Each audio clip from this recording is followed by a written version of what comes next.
aku di diansdq. Pada video kali ini aku ingin memberikan tutorial FWCC TAS type and folder dengan size 4 atau size min 2 ya. Size 4 ini termasuk Shortie ya, karena base size min 2 itu termasuknya Shortie. Kita mulai tutorialnya.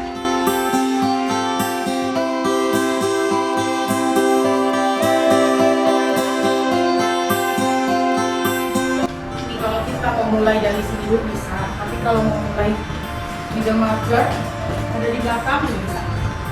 Jadi sebenarnya middle marker ini ada di belakang pembuka. Kalau buat aktivitas.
Demikianlah tutorial FWCC TAS type and folder.